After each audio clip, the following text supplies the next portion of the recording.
To my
1985 Jeep LS swap 4x4. We are just obviously in the final stages of the build. I am heading to Saskatoon. It is about 4:45 a.m. So forgive me for the scratchy voice and sleep in my eyes. She's an early morning. Heading to Competition Muffler in Saskatoon, so stay tuned and enjoy the live action.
shop. Jaxie Lou, how you doing? Oh, are you tired? It's weird because you slept all night. Okay, so fast forward. We are back from Saskatoon here. I was unable to do any recording and competition, so which is fine. I mean, it's COVID time, so it's kind of expected. So let me get set up here. So boom, we got everything mandrel bend. Boom, boom. There's a Y. Yeah, my creeper's pretty squeaky. So boom, boom, boom. I don't know if it'll all go autofocus or what, but so I basically went ahead and did V-bands, 2 V-bands. It was like $250 just for those 3-inch V-bands. But so my exhaust is in 3 sections. It'll be my Y section at the front here. Boom, all 2.5 mandrel bend. There's not a single pinch on this system. Okay, so past the skid plate here, 3-inch. Sorry, kind of close. And I will take you along. And that right there, my friends, is a Flowmaster Series 50. And then we'll go to the back here. And boom, there's another V-band. Jax, relax, you're okay. Hey, are you okay? Anyways, Jax, go outside. Go. So another V-band here. So got the Y section at the front, and then you got the muffler Flowmaster Series 50 section in here. I might do a cutout here down the line. That's why I left this area here all kind of open, or yeah, anyways, near future cutout, side exit, not side exit, but kind of hidden just to get the exhaust fumes out. And then at the back here we got 3-inch mandrel bend the whole way through.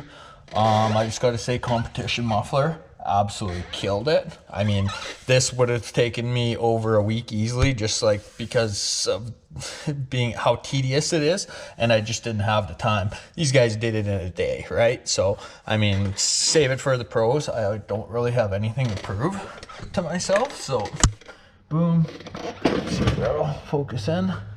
The only thing that I don't like is that there's an exhaust, there's a hanger on this clamp going to the tip there. It's just a hanger, so I'm gonna come up with something that looks a lot more clean, because I didn't want to use the seat clamps to begin with. I wanted my exhaust all welded and clean, so that's not actually like clamping anything. It's just up, I guess you can say, on a hanger, right? So I don't know if you can see that, but I tried. Anyways, try not to be too shaky. And but yeah, that's my exhaust, and it turned out pretty awesome. And the Flowmaster Series 50 sounds rank. I mean, low RPM, rumbly, but I mean, when you get on it,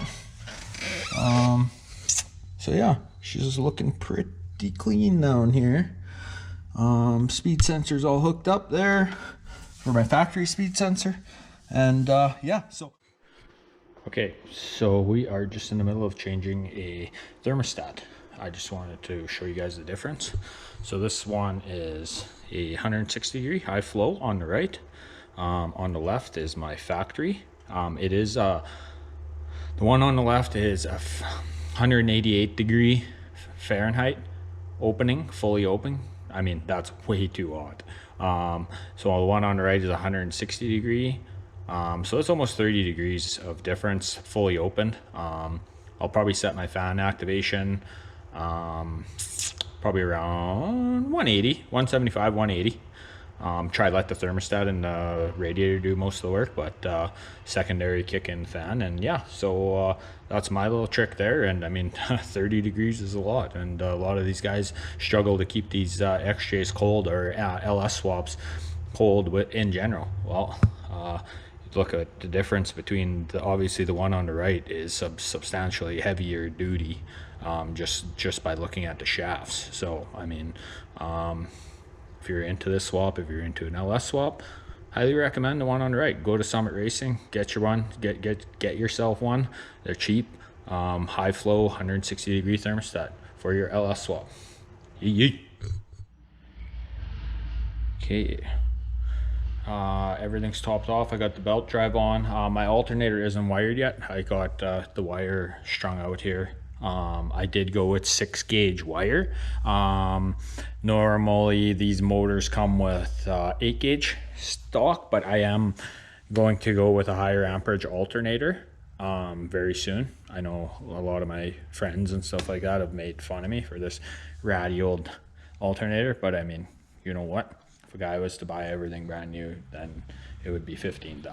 So with that being said, this will get changed out to a higher amperage, and that's the reasoning for the 6 gauge charge wire. Other than that, I'm just gonna go ahead and hook up my fan right here. I do have the fan relay to get it done, but I wanna, all my vacuum lines are hooked up, my brake booster, my canisters, blah blah blah.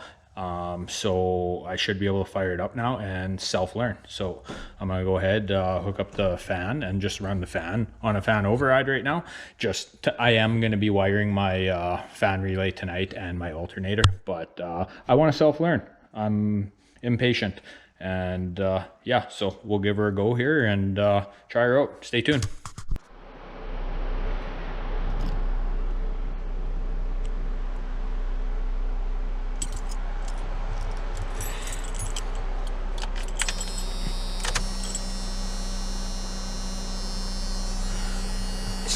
Check here.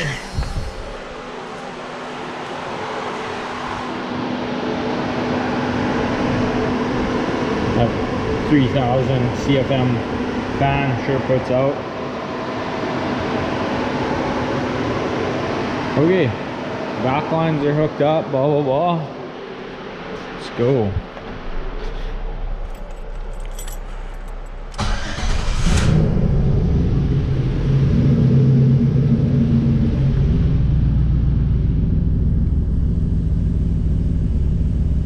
Obviously on the battery charger right now, I'm just on boost mode, so my voltage will bounce around there. Obviously it's not charging at 14 volts like an alternator does, but my AFRs look mint. I guess we'll just keep an eye on its no learn. Apparently it's mint. I don't know. I'll bring her up to temperature here, and yeah, we'll go from there. Hi Jaxie, how you doing? Hey, you like it out here? Good day to test for temperature, because it's like 100 degrees or 38, but I'm just gonna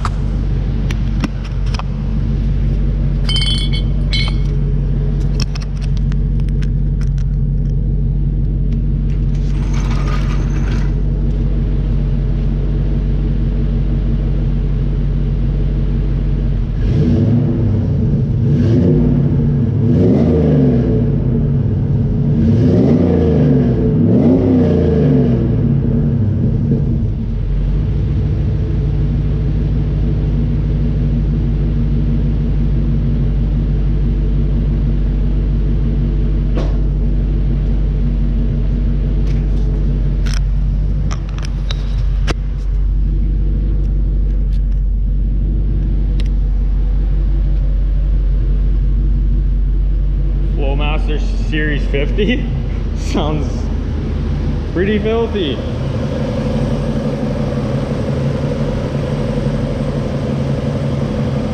I know online on like Facebook and stuff like that, I had some people kind of just be negative about the 19 by 22. Oh, it'll never do it, it'll never do it. Well, I'm sorry, they didn't probably put the extra holes in the bottom there for the extra flow, and they're probably not running a 160 degree high flow thermostat. So I mean, this is plenty of radiator for the application, to tell you the truth, or it's right there anyways. So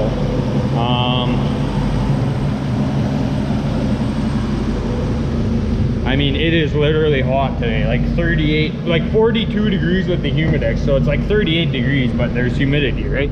So we're at 188 degrees there.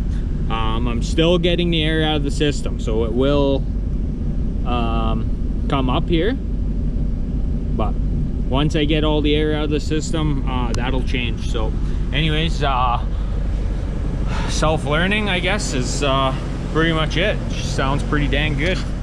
One thing I want to show you guys though that I'm very, very proud of is, okay, so I am going to show you guys my shifter linkage because I spent a lot of time on that. So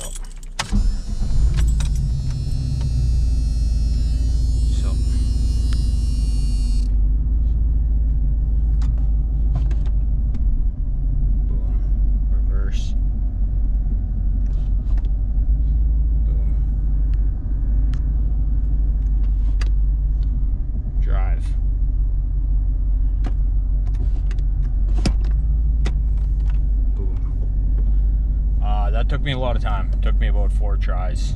I used all the stock linkage and all that good stuff. So yeah, I didn't buy anything. I know Novak, they do a lot of that stuff, so, or they have stuff for this, but I went ahead and just reworked my factory linkage, and yeah, it took me a while, but I mean, if you have a welder, I mean, then it's not that hard to do. Yeah, I mean, I could have went with revision 2 or 3, but instead I got something that works perfect, and I had to pay $0 for it. So anyways, just wanted to show you that. Hey there, so I'm just gonna call it a video here and call it episode 11. Obviously, I guess moving forward here, episode 12, 100%, you have my word.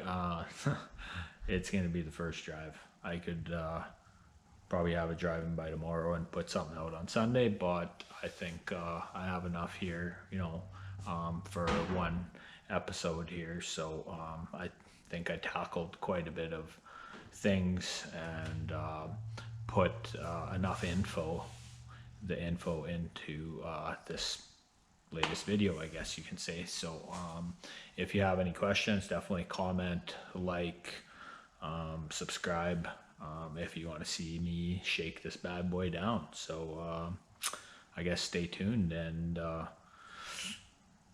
it's really exciting for me, you know. I guess, you know, I've never really thought that I'd be lucky enough to build something like this, and it sounds corny, but you know, as a kid and stuff like that, Sundays, you know, I used to watch Stacy with Project Bronco, and you know, that's all I had, right? I mean, there was no YouTube back then and stuff like that. So doing this, building something cool like this, it's pretty surreal, and pretty happy. So I guess stay tuned for episode 12. Thanks for watching.